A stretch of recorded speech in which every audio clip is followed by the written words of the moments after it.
이틀 전 한국거래소가 고의 분식 회계로 결론이 난 삼성바이오로직스의 상장을 유지하기로 결정했죠. 기업의 계속성과 재무 안정성 등을 고려했다고 밝혔습니다. 그런데 앞서 전해드린 대로 상장 유지 결정에 성급했다는 비판이 거셉니다. 김동환 대한경제연구소장과 이 문제 자세하게 짚어보고 앞서 전해드린 카카오 카풀 서비스를 둘러싼 논란도 좀 더 들여다보겠습니다.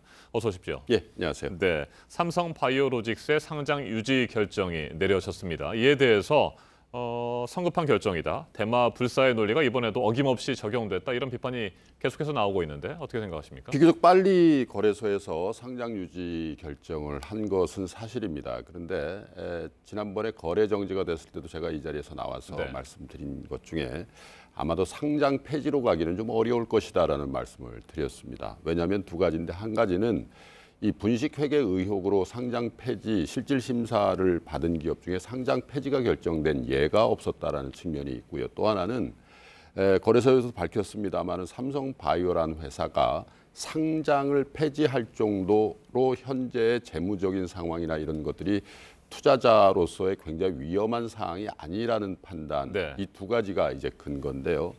제가 한 가지 말씀드리고 싶은 거는 거래소라든지 여러 언론이라든지 업계에서 투자자 보호라는 측면에서 상장은 유지돼야 된다 이렇게 말씀을 하시는데, 물론 이 투자자 보호라는 측면을 삼성바이오로직스에 대한 투자자 보호라면 일리가 있습니다. 그러나 전반적으로 우리 금융시장 또 증권시장에 정말 많은 투자자를 보호하는 조치였는지에 대한 것에 대해서는 말씀드릴 여지가 있다고 봅니다. 왜냐하면 분식회계라는 거는 상당히 중한 얘기지 않습니까? 미국의 앨론이라든지 이런 예를 보셔서도 그렇겠습니다만 정말 궁극적인 의미에서 투자자 보호라면 거래소 역시도 보도에 나온 것처럼 그 삼성바이오가 법원에다가 대표이사 해임 등등에 대한 이 조치는 과하다고 얘기한 가처분 신청을 낸 상황인데, 적어도 법원의 판단 정도를 보고 거래소가 거기에 상응하는 조치를 하는 게 궁극적인 의미에서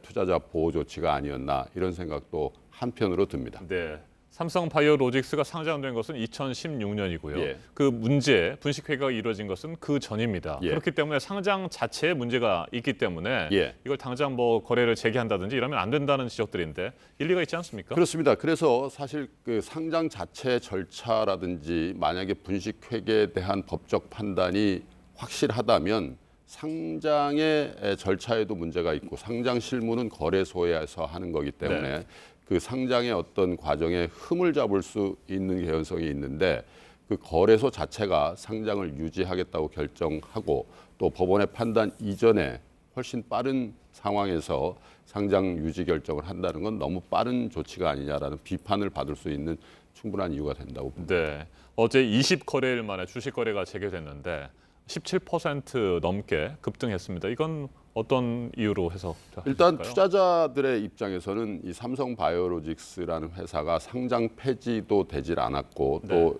지금까지 이제 나와 있는 징계라든지 이런 것들은 뭐 사실 대표이사라든지 CFO의 해임 권고 뭐 이런 정도고, 예를 들어서 징계로 인한 어떤 경제적인 손해라는 건 이 회사의 규모에 비하면 별로 그렇게 큰 게 아니기 때문에 실질적으로 주주가 받을 손해는 별로 없다라는 판단을 한 것 같아요.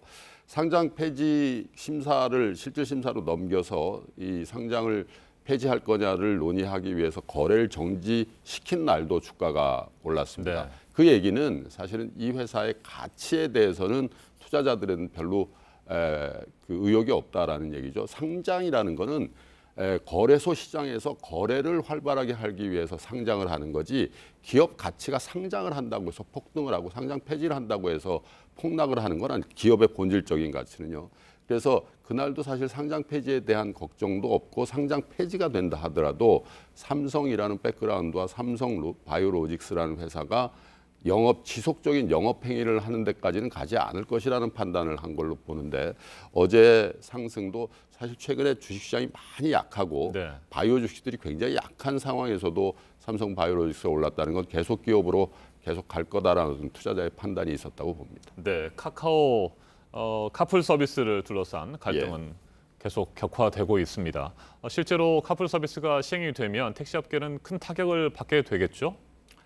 근데 이제 분신을 하신 분이 계셨어요. 굉장히 네. 그 애도를 할 수밖에 없는 상황이고 한 가지 꼭 말씀드릴 수밖에 없는 거는 과연 정부는 뭘 했나라는 생각이 들어요. 이건 예고가 이런 택시업계 불만이라든지 또 궁극적으로 정부가 가고자 하는 공유 경제를 비롯한 4차 산업혁명의 길은 단기간에는 충돌할 수밖에 없는 그런 상황이 이 택시의 카풀 문제로 상징적으로 드러났고 한 분이 안타까운 목숨을 잃으셨는데 네. 정부나 그 이런 법을 발의하고 개정을 해야 될 정부 여당 또 국회는 뭘 하고 있었는지 이거는 적극적으로 좀 개입을 해서 조율하고 우리 사회에 담는 이런 것들을 조율하는 능력들을 정부가 좀 적극적으로 했어야 되는데 너무 소극적이었다는 네. 생각이 들고요. 그리고 궁극적으로는 택시 업계라는 표현을 쓰셨는데 과연 그 택시 업계의 한 구성원인 택시를 직접 모는 우리 택시 기사분들의 문제인지 아니면 택시 사업자의 문제인지에 대해서 조금은 생각해 봐야 될 필요성이 있다. 왜냐하면 제가 오늘 아침에도 또 어제 저녁에도 택시를 타서 여쭤봤습니다. 택시 기사분이 개인 택시였는데 한 달 동안 이거저거 다 빼고 기름값이다 또 유지 보수해야 되지 않습니까? 또 택시 화면에 나옵니다만 이게 감가상각이 되면은 몇 천만 원짜리 네. 이 택시가 몇 년밖에 못 쓰거든요. 그러면 실질적으로 이 최저임금 미칩니다. 실질적으로요.